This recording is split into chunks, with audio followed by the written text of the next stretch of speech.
right ear. Holyfield bit by. Lex is a conqueror. No, I'm Alexander. He's no Alexander.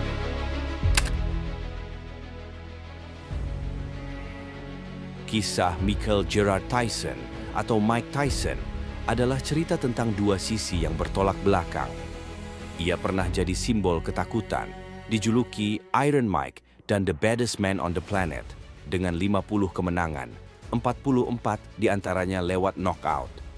Tapi kini, di usia senja, Tyson berbicara lembut, penuh renungan, dan mencari makna damai. Daya tariknya justru ada di kontras itu. Bagaimana manusia paling berbahaya di dunia bisa berubah jadi sosok yang tenang dan penuh kebijaksanaan. Lahir pada 30 Juni 1966 di Brooklyn, masa kecil Tyson jauh dari kata mudah.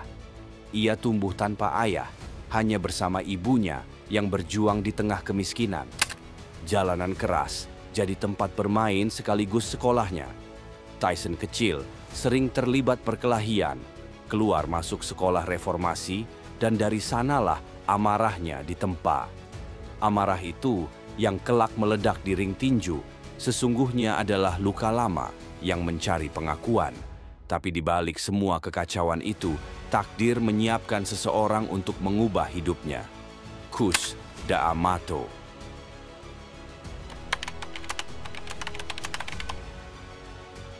Kekerasan dan agresi Tyson hanyalah energi mentah yang menunggu diarahkan. Di sekolah reformasi, seorang mantan petinju bernama Bob Stewart melihat potensi itu, lalu mengenalkannya kepada Cus D'Amato, pelatih legendaris yang dikenal sebagai pembentuk juara.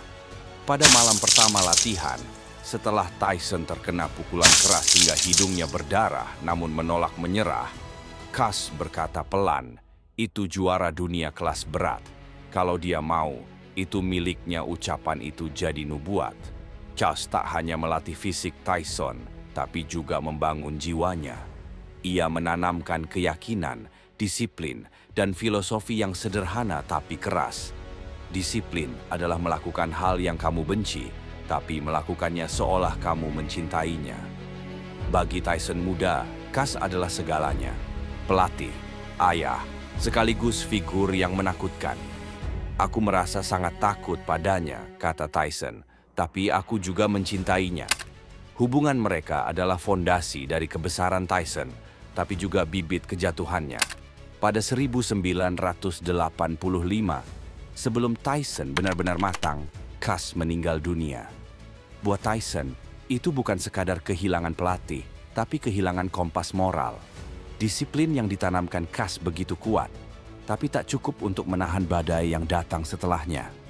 Tanpa pengawasan sang mentor, Tyson harus berhadapan dengan dunia dan tentu dengan dirinya sendiri.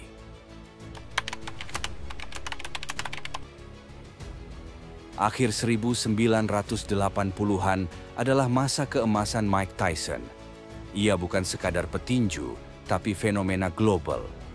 Petinju termuda yang jadi juara dunia kelas berat di usia 20 tahun 4 bulan, sekaligus pemegang gelar WBA, WBC, dan IBF secara bersamaan.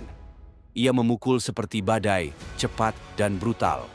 Dari 50 kemenangan, 44 berakhir dengan KO, ring terasa kecil di hadapannya.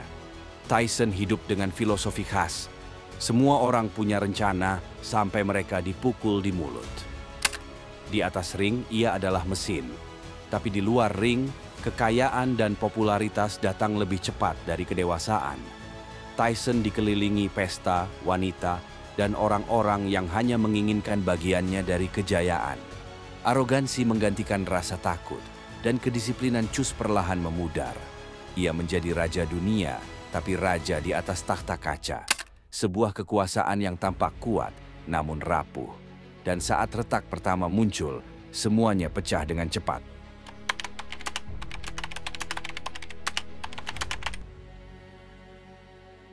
Tahun 1992 kemudian menjadi bab tergelap dalam hidup Tyson. Dunia yang dulu tunduk padanya kini menyaksikan kejatuhannya. Ia dituduh memperkosa seorang kontestan Miss Black America berusia 18 tahun di Indianapolis.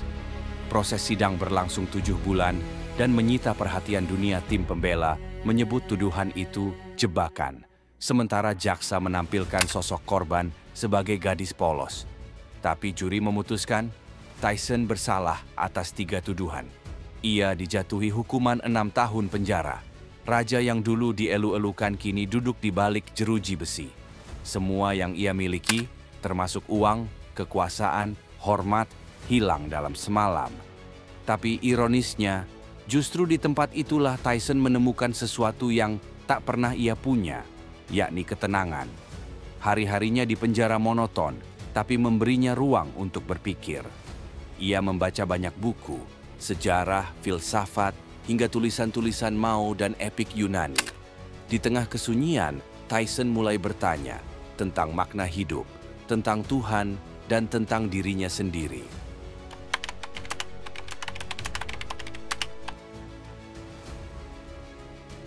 Dari semua buku yang ia baca, satu yang paling mengubahnya kemudian adalah Al-Quran. Ia mulai menghadiri kelas-kelas Islam dan berinteraksi dengan narapidana Muslim. Dalam proses itu, Tyson menemukan sesuatu yang tak bisa diberikan Gus, kedamaian batin. Awalnya, ia meragukan, bagaimana mungkin seseorang sepertinya bisa diterima oleh Tuhan.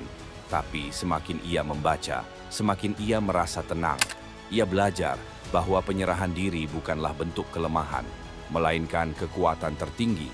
Tyson akhirnya memeluk Islam dan mengambil nama Malik Abdul Aziz, yang berarti Raja Hamba yang Maha Perkasa.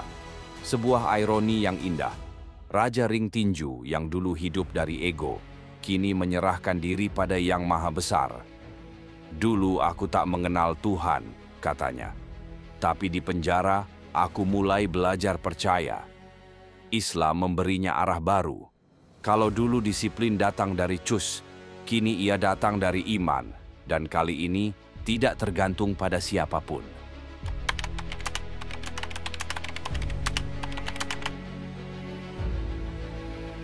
Setelah keluar dari penjara, Tyson kembali ke ring, tapi dirinya sudah berbeda. Ia tidak lagi berkelahi untuk membuktikan sesuatu, melainkan untuk bertahan hidup. Seiring waktu, ia mulai berbicara lebih banyak tentang makna, kematian, dan kedamaian. Ia tak lagi malu mengakui kesalahannya.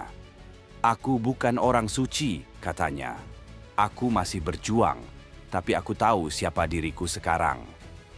Tyson mengaku tak selalu salat atau datang ke masjid, tapi keyakinannya kuat. Apakah Allah ada di hatiku? Ya. Apakah aku akan mati demi Allah? Ya, simbol paling lembut dari perubahan Tyson adalah kecintaannya pada merpati. Ia memeliharanya sejak kecil dan kini punya puluhan ekor. Merpati adalah konstanta dalam hidupku, katanya. Burung-burung itu jadi simbol ketenangan setelah badai panjang, dari Iron Mike yang brutal menjadi pria yang bisa menemukan damai dalam keheningan. Ia juga mulai memberi kembali. Tyson mendirikan yayasan untuk membantu remaja bermasalah, seolah ingin mengembalikan apa yang dulu ia butuhkan, bimbingan dan kasih sayang.